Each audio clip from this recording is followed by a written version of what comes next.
नमस्कार किसान भाइयों, मैं आपका दोस्त राहुल सिसोदिया जैविक मित्र। आज हम फरीदाबाद के बागपुर गांव में आए हैं। हम आपको मिलाते हैं जगदीश चौधरी जी से, जो यहाँ पर तुलसी की ऑर्गेनिक खेती करते हैं। वो आपको पूरी जानकारी देंगे और जो भी इसकी समस्या शुरू से लेकर एंड तक जो भी होगी वो भी इसकी जानकारी आपको देंगे। नमस्कार। आज के इस प्रदूषण भरे माहौल में हर आदमी और सभी किसान बहुत सारी बिंदुओं को लेकर दुखी रहता है।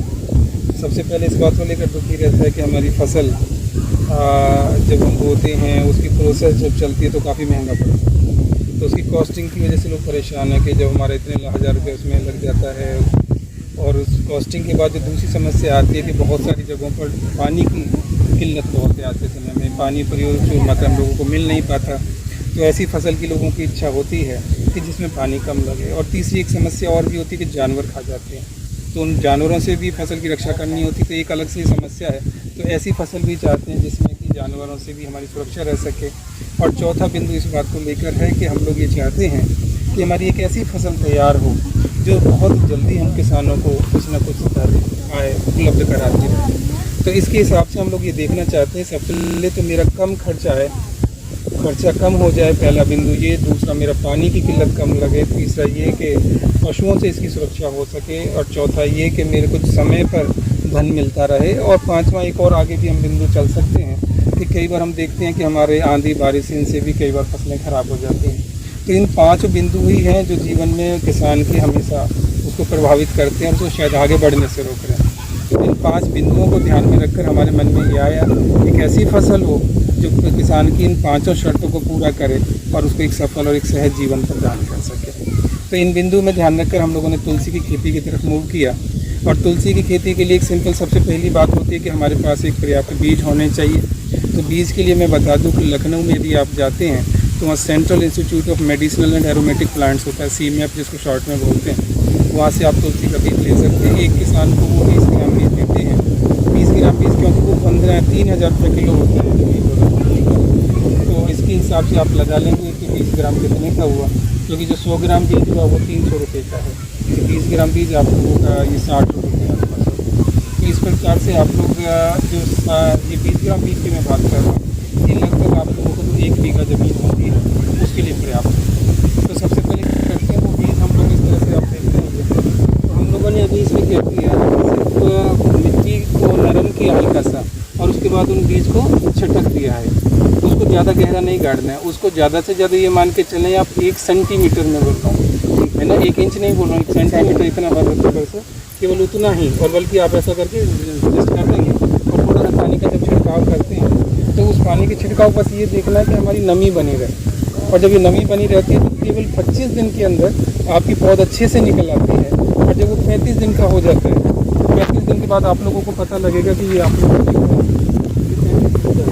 और आप लोगों की अच्छी खासी नर्सरी यहाँ तैयार हो गई। ये जो आप नर्सरी देख रहे हैं ये सारी की सारी तुलसी की नर्सरी है। और यहाँ पर इस तुलसी की नर्सरी में आप लोग देखिए कितने अच्छे से होता है कि कहीं भी कोई गुंजाइश बची नहीं, इतना बेहतरीन तरीके से तैयार होती है। उसके बाद हम लोग आगे थोड़ा सा बढ़ते हैं कि जब हमारी ये नर्सरी तैयार हो जाती है तो हम लोग क्या करते हैं, अपने खेत को तैयार करते हैं जोत कर। तो उसमें क्या किया जाएगा, जब इस खेत को आप लोग आएंगे इधर देखें, तो जब इसको आप इस तरह से जोतने लगते हैं तो हम लोग क्या करेंगे, क्यारियाँ जो बनाएं वो 2 फीट की दूरी पर बनाते हैं। अच्छा, जब वो 2 फीट की दूरी पर हमारी क्यारी होती हैं, क्योंकि इस पौध को हमें 2 फीट से 2 फीट की दूरी पर लगाना है, 2 बाई 2 ऐसा कहना चाहिए। ऐसे एक तो क्यारियों के 2 फीट का हुआ, उन पौधों के बीच में 2 फीट का गैप होगा, वो मैं अभी आपको दिखाऊंगा। तो हम लोग क्या करेंगे, उससे पहले हम लोगों ने यहाँ से पौध निकाली, जैसे यहाँ पर अभी काम चल ही रहा है, आप इसको देख सकते हैं। आयु 35 दिन की है। इट मीन्स कि 25 दिन में ये पौधा हमारा निकला, नर्सरी तैयार हुई और 10 दिन को और बढ़ने का मौका मिला, तो 35 दिन की रेडी है। इसके बाद हम आके अब इसको स्टैंड बाई हम कर सकते हैं। ये जितना भी अब आप देखते हैं इसमें आप लोगों की क्यारियों का डिस्टेंस वही 2 फीट बाई 2 फीट का आपको दिख रहा होगा। ये 2 फीट है, ये 2 फीट इस तरह से। और हर 2 फीट पर हम लोग ये पौधा ये लगा देते हैं। आप लोग ये जो पौधा लगाएंगे देख रहे हैं कि इसमें ज़्यादा गहरा करने की ज़रूरत नहीं है। और आप ये देख रहे हैं मैंने इस मैड पर क्यों लगाया जी, क्योंकि तुलसी में हमें एक बात की सुरक्षा करनी होती है कि ये पानी इसके ऊपर ज़्यादा भराव ना रहे।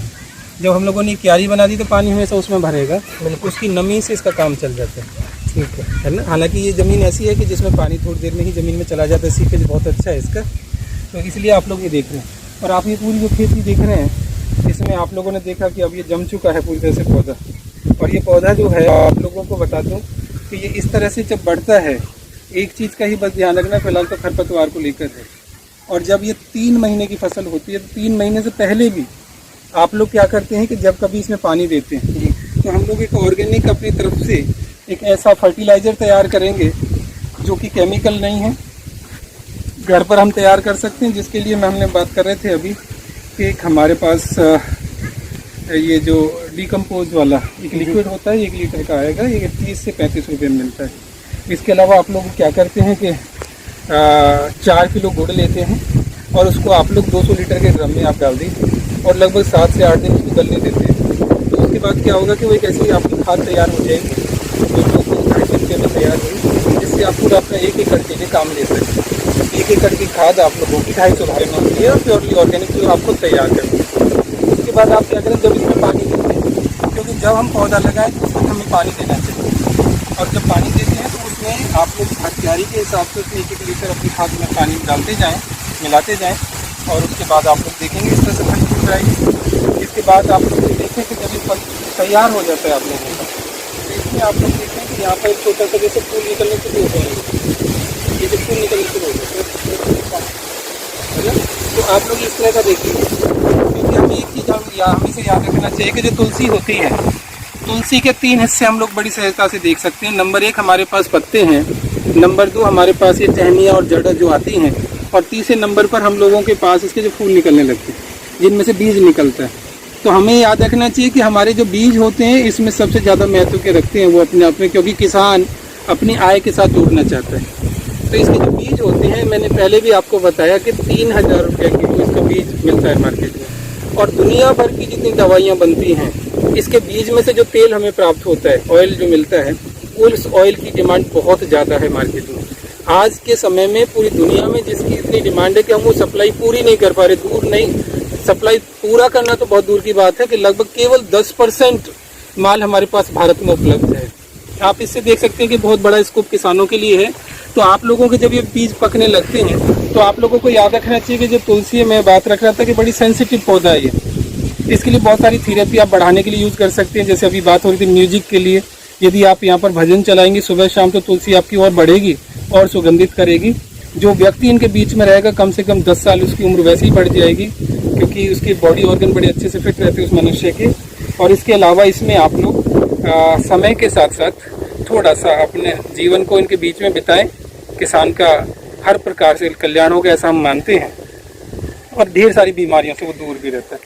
तो आप लोगों को बस यही करना है कि जब भी इसके बीज की बात हो, हालांकि अभी ये तैयार नहीं है, एक चीज़ और भी मैं बता दूं, यदि आप चाहते हैं कि इसकी ग्रोथ जल्दी हो, तो जैसे अभी इसका टॉप है, अब ये जो टॉप हुआ, यदि आप इस फुनगी को काट देंगे ऊपर से, देख रहे हैं केवल मैंने 3 पॉइंट वाला लिया यहाँ से, क्योंकि आगे 4 हिस्से इसके बढ़ रहे हैं। अब ये बहुत तेज़ी से बढ़ने वाली है। ये टॉप मैंने काट दिया इसका, अब ये बहुत तेज़ी से फैलेगा चारों तरफ।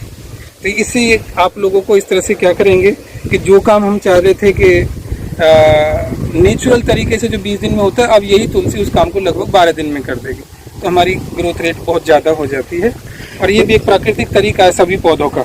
मेरा आपसे एक सवाल जी, कि ये कितनी बार, एक बार लगाने के बाद ये कितने साल तक चलती है? देखिए, जो तुलसी होती है, तुलसी का जो जीवन चक्र होता है वो 1 वर्ष का होता है। लेकिन इस 1 वर्ष तब है जब इसको ये एहसास आप दिलाते रहें कि ये अभी ताज़ा है, अभी इसके अंदर जीवन बाकी है।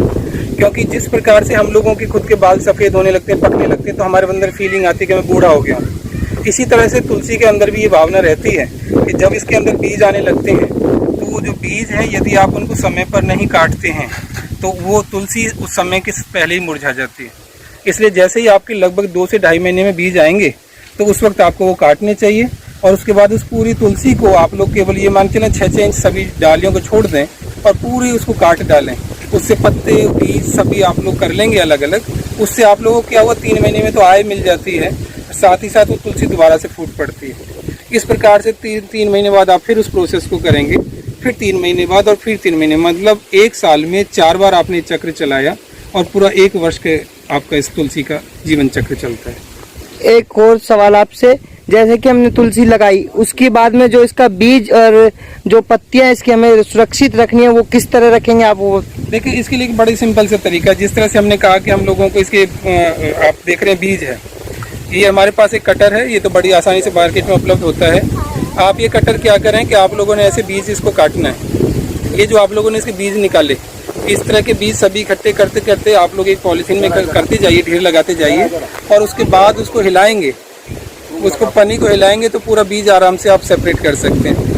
बहुत तरह के तरीके हैं। हमारे गांव के परिवेश में लोग छाजने से भी कर लेते हैं, किसी बैग में बंद करके उसको हिला के कूट के भी कर लेते हैं। इस तरह से बीज को अलग करें और उस बीज को आप लोग एक कहते हैं ना वैक्यूम, जिसमें हमारी गैस ना रहे, हवा ना रहे, उससे हवा से मुक्त पैकेट में उसको बंद करना चाहिए, ताकि वो फिर एक लाइफ लॉन्ग तक कभी ख़राब नहीं होता है।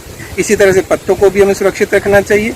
और मैं बता दूं, इसका बीज, इसके पत्ते, इसकी डालियाँ सब अलग अलग मार्केट में बिकती हैं। किसानों के साथ औषधि खेती सब करना चाहते हैं, लेकिन औषधि खेती करते समय उन्हें मार्केट की बड़ी दिक्कत होती है, उसके लिए क्या करना चाहिए? देखिए, एक सबसे पहली बात तो ये है कि हम किसानों को ये समझना चाहिए कि इसकी मार्केट पहले है कहाँ, क्योंकि बहुत सारी मार्केट तो हमारे नज़दीक भी उपलब्ध होती है, लेकिन हम लोग अपनी उस ट्रेडिशनल खेती में, चाहे वो धान है, चाहे इवन गेहूँ है या सरसों है, बाजरा, इनमें लगे तो रहते हैं हम लोग, लेकिन उस तरफ ध्यान नहीं देना चाहते, क्योंकि हमारी ये जो कैश क्रॉप होती है, इस तरह की जो मेडिसिनल प्लांट हैं, ये थोड़ा मेहनत मांगते हैं, इनमें थोड़ा श्रम करने की जरूरत होती है, आदमी लगा रहता है। लेकिन आपको याद रखना चाहिए कि जब हम आय के मामले में भी जाते हैं तो वो भी उसको कई गुना हमें मिलता है इसको।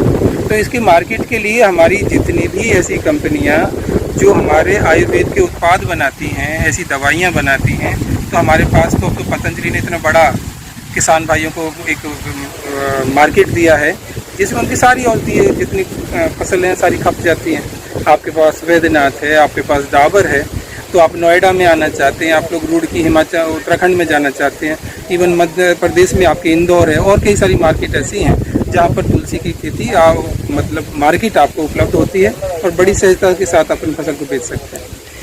आप इसमें कुछ और राय देना चाहेंगे कि जो इसके साथ सावधानियां रखनी पड़े, या कुछ खरपतवार को लेके, या फिर इसमें कब कब हमें पानी देना है, किस स्थिति में देना है, जो भी? सबसे पहली बात तो ये कि तुलसी के पौधे को ज़्यादा पानी की ज़रूरत नहीं होती, लेकिन इतना ज़रूर है कि पानी वहाँ रुके नहीं, तो बिल्कुल सूखना भी नहीं चाहिए, क्योंकि तुलसी की जड़ थोड़ी छोटी होती है और इसको कम मात्रा में पानी की ज़रूरत पड़ती है। आप अपनी ड्रिप इरिगेशन के माध्यम से भी कर सकते हैं। आप जैसे हमने को नहीं खेती बनाई, क्योंकि यमुना के किनारे तो यहाँ पानी देते ही पानी ज़मीन के अंदर चला जाता है, कभी इकट्ठा नहीं होता। तो एक तो पानी यहाँ पर जमे नहीं, इस बात का ध्यान रखें। नंबर 2, हम लोगों को क्या करना है कि जो खरपतवार है समय रहते उसको निकालना चाहिए। नंबर 3, समय रहते हमें इसके जो फल हैं, जिन फल मैं इसलिए कह रहा हूँ क्योंकि जो बीज हुए उनको हमें काट लेना चाहिए।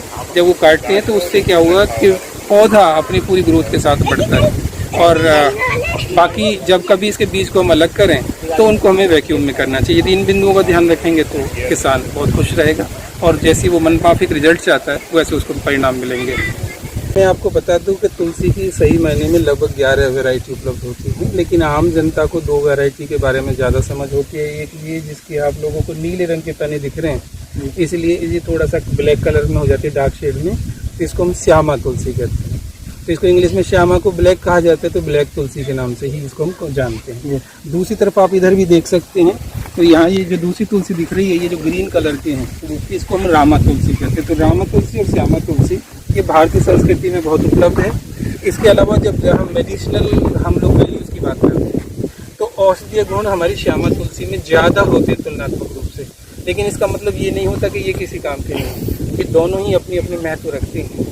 तो इसलिए आप लोग देखेंगे कि हम लोगों ने इस तरह के बहुत सारी ज़्यादा मात्रा में इसको बोया है। तो ये दोनों ही अपनी अपनी जगह पर है, किसान दोनों को करे जैसा उसको अच्छा लगे। मेरी भावना रहती है कि हम लोगों की कितनी आय होगी, तो जहाँ तक मेरा ये अनुमान रहता है कि जब एक किसान 1 एकड़ में गेहूँ बोता है तो उसको लगता है कि लगभग 50 से 60 हज़ार रुपया वो एक साल में उसमें से अपनी एक फसल में कमा पाता है। लेकिन उसकी तुलना में यदि हम तुलसी को करते हैं 1 एकड़ को, तो 1 वर्ष में वो इसमें जो न्यूनतम है, तो मेरा ये खुद का मानना है कि लगभग 4 लाख रुपए वो कमा सकता है 1 एकड़ से। तो इससे कहीं ज़्यादा यदि उसको करना हो तो 5, 6 या 7, ये हम लोगों की अपनी मेहनत और उसकी केयर के आधार पर है, जिसमें सिर्फ मेहनत का मैं कहूँगा पैसे खर्च नहीं होंगे आपके ज़्यादा। तो आप लोग इसको 6 से 7 लाख रुपए तक बड़ी सहजता के साथ ले जा सकते हैं। तो जो हमारी कुल लागत आती है लगाने देखिए, में, कुल लागत में मैं सिर्फ इतना बता देता हूँ कि जो आप लोगों के बीज हुए, बीज का मैंने आपको बताया, 1 एकड़ में ज़्यादा से ज़्यादा आप लोगों का 100 रुपये के आसपास खर्च होता है बीज पे। नंबर 2, आप लोगों का जो मैंने खाद का और उनका पेस्टिसाइड का बताया, उसमें टोटल मिला के आप लोग ज़्यादा करना चाहते तो 400 रुपये 500 रुपये उसमें खर्च कर सकते हैं। 500 रुपये के, और ये 200 रुपये या 100 रुपये जो भी है 600-700 रुपये हुआ। इसके अलावा जो आप लोग यदि इसमें पानी देते हैं तो उसमें जो बिजली का बिल या जैसा भी मैंने बताया, इसको पानी की ज़्यादा ज़रूरत नहीं पड़ती। गेहूं की तरह, धान की तरह यहाँ बिल्कुल पानी की ऐसी ज़रूरत नहीं है। तो पानी का जो है, और इसके बाद जो सबसे बड़ा जो हमारे श्रम का है, तो अपने श्रम को यदि हम लोग गिनना चाहें कि यदि 1 एकड़ में हम 2 आदमी यदि लगते हैं तो एवरेज हम लोग मान के चलते हैं एक व्यक्ति इसमें 6-7 हज़ार रुपये महीने का खर्च आता है। तो 2 व्यक्तियों का लगभग 10,000 रुपये 12,000 रुपये खर्च आता है। तो 1 साल का करेंगे तो आप लोग लगभग इसमें 1.25 से 1.5 लाख रुपये। मैं अपनी मेहनत की बता रहा हूँ, यदि किसान की मेहनत को आप इसमें जोड़ दें तो किसान की 1.5 लाख रुपए की मेहनत आपने श्रम को जोड़ा, क्योंकि वो केवल 1 ही एकड़ में नहीं करता, वो एक ही दिन में अपने 3-4 एकड़ों के हिसाब से अपने पूरे साल में फेयर करता है। वो केवल पूरा 1 साल 1 एकड़ में नहीं निकालता। तो इस तरह से ये मान के चलिए कि यदि मैंने 5 एकड़ में बोया तो 5 एकड़ में टोटल मेरा जो एक श्रमिक यदि मैं रखता भी हूँ, 2 रखता हूँ, तो आप लोगों का मैक्सिमम आप लोगों का 3 लाख रुपये खर्च आता है। और उसके बाद आप लोगों का जो इनकम है 5 एकड़ में कम से कम 18 से 20। इसमें एक लास्ट सवाल मेरा ये था कि जैसे आजकल यूट्यूब पे भी बहुत त्रुटि फैलाई जाती है, तो लोग उसमें चक्कर में पड़ के उन लोगों से भी संपर्क करते हैं। तो आप भी, वो कई बार कहते हैं कि बीज सिर्फ हम देंगे जब आपको खेती, तो उसमें आप किसानों को क्या देंगे कि बीज कहाँ से ले और किस जगह? देखिए, मैं सिर्फ एक बात कहना चाहता हूँ, किसी भी किसान को बीज चाहिए तो किसी प्राइवेट एजेंसी से खरीदने की कोई जरूरत नहीं। आपके पास CIMAP central institute of medicinal and aromatic plants, इसका हेड ऑफिस लखनऊ में है। आप नेट पर जाएंगे, CMAP लखनऊ लिखेंगे, तुरंत आ जाएगा। ये एक भारत सरकार की बॉडी है, भारत सरकार की, जो केवल मेडिसिनल और जो सुगंध वाले फूल वाले जो हैं प्लांट्स हैं, केवल उन पे रिसर्च का काम करती है। और वही वहाँ से बीज आप ये लेकर जाएं, तो आप लोग जब वहाँ से बीज अपना लेकर आएंगे तो उसकी गुणवत्ता होगी, उसकी एक ऐसा जो सर्दी गर्मी सभी मौसम को झेल भी सकती है, उसमें परेशानी भी आप लोगों को नहीं आएगी। तो इसलिए बीज का मामला यहाँ खत्म हो जाता है। आप लोग यदि हैदराबाद साउथ में रहते हैं तो हैदराबाद में भी इसकी ब्रांच है, आप वहाँ से भी ले सकते हैं। और बाकी किसी तरह की समस्या है तो मैं मित्र के तौर पर आपके साथ उपलब्ध हूँ, लेकिन मैं खुद किसी को बीज इस तरह से नहीं बेचता हूँ, ना मैं किसी प्राइवेट एजेंसी से लिए कहूँगा कि आप वहाँ से लें। आप सीधा अपना जो मैंने CMAP बताया वहाँ से बीज खरीदेंगे, और आप लोग अपना फर्दर जो डाबर है, वैद्यनाथ है, पतंजलि है, इनसे आप लोग अपनी सेल टाई अप भी कर सकते हैं पहले भी मिलकर, और आप लोग जब चाहें उनको अपना तैयार माल भेज सकते हैं, क्योंकि उनको इनकी ज़रूरत रहती है। धन्यवाद सर, आपने हमारे किसानों को जानकारी दी। धन्यवाद राहुल भाई, धन्यवाद। वीडियो अच्छी लगी हो तो इसे लाइक और सब्सक्राइब जरूर करें।